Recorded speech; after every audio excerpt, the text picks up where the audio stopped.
Yo nggak apa-apa, wis tak santai. Punya insecurity nggak? Insecurity pasti ada.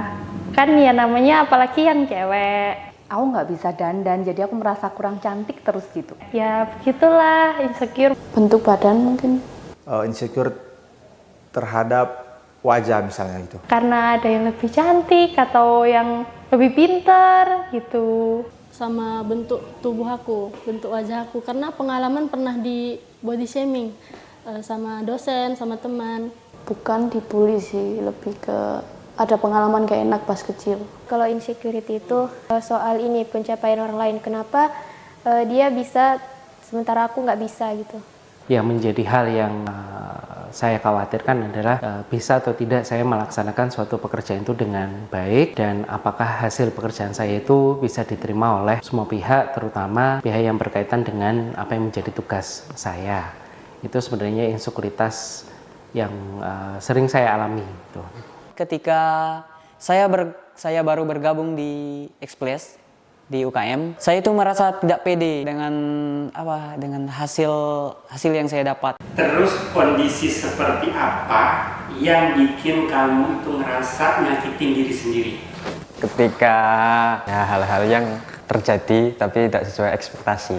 Yang terkadang menjadi beban karena saya memiliki satu set standar target tujuan yang ingin saya capai dari pekerjaan ini, dan itu menjadi suatu beban. Akhirnya apakah saya sudah melaksanakan pekerjaan itu dengan baik, apakah pihak-pihak yang terkait dengan kerja dengan saya itu bisa menerima arahan maupun langkah-langkah yang saya ambil, dan apakah hasil dari sesuatu yang saya kerjakan itu sudah maksimal atau belum. Tiap hari, tiap malam itu selalu bermain game, begadang. Mungkin itu yang membuat saya rasanya menyakiti diri saya sendiri.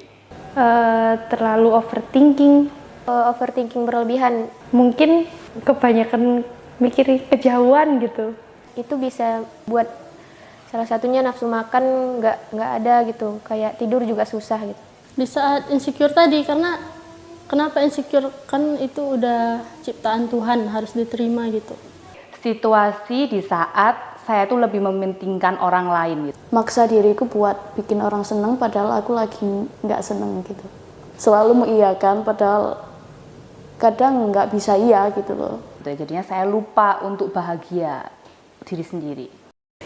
Bagaimana cara kamu berdamai dengan diri kamu sendiri? Cara berdamainya pasti satu, kembali ke Tuhan gitu ya. Dengan cara bersyukur sih. Nonton meme, video lucu. Kalau enggak nonton MU. Habis itu dibantu dengan teman, Melanie khususnya. Itu pertama tuh bisa juga tidur atau dengan yakinin diri kalau nggak selamanya kondisi itu bakalan berada di situ. Gitu. Percaya diri ya, percaya diri, yakin bahwa memang kita itu selalu diberikan suatu pekerjaan atau suatu tantangan itu tidak lebih dari apa yang kapasitas yang kita punya. Kalau berdamai mungkin lebih ke ngasah apa sih yang aku suka, apa hal-hal kecil yang aku suka, itu terus aku kayak ngelakuin hal-hal itu, improve skill-skill yang mungkin aku bisa gitu. Cari sumber masalahnya dulu, habis itu bisa introspeksi diri, tahu masalahnya tuh asal muasalnya dari mana gitu. Habis itu nanti coba selesaiin masalahnya. Kemudian yang kedua, buktikan kalau kamu pasti lebih baik gitu ya dengan prestasi-prestasi yang kamu hasilkan kayak gitu. Hal yang kamu sukai dari diri kamu sendiri? Hal yang disukai pada diri sendiri, kepribadian. Pemikiran, pola pikir. Peka terhadap masalah orang lain. Aku bisa mendam masalah tanpa harus cerita sama orang-orang. Nggak tahu ya, katanya orang-orang terlalu baik, terlalu polos, tapi mungkin itu bisa jadi kelemahanku juga. Soalnya bisa banyak dimanfaatin orang, katanya gitu. Yang saya suka dari diri saya itu katanya orang periang, humble banget kayak gitu. Itu yang paling saya sukai dengan diri saya, bahwa saya paham situasinya saya tidak menghadapi ini sendirian. Jadi banyak di sekitar saya, baik itu keluarga maupun teman-teman ataupun kolega, itu semuanya pasti bertujuan baik untuk bersama-sama mampu bekerja sama dan saling support untuk menyelesaikan pekerjaan tadi. Ada yang ingin disampaikan pada diri sendiri? Untuk diri sendiri yang kuat ya, bisa kok hadapin masalahnya, walaupun seberat apapun pasti ada jawabannya. Ya, semoga terus bahagia dan terus bersyukur. Sabar, terus bentar lagi lulus, nurut sama orang tua, sama kakak. Nggak usah mikir kepanjangan, nggak usah mikir yang terlalu jauh. Hidup untuk hari ini aja, mikirnya gitu aja. Ya, untuk diri sendiri tetap mempertahankan pola pikir, pemahaman yang seperti ini. Jangan merubah cara pandang atau cara berpikir. Semoga nggak ada insecure lagi ya, lebih pede tentunya. Kamu kuat, kamu hebat, yang pasti kamu cantik gitu ya. Kamu pasti punya manfaat buat orang-orang di sekitarmu.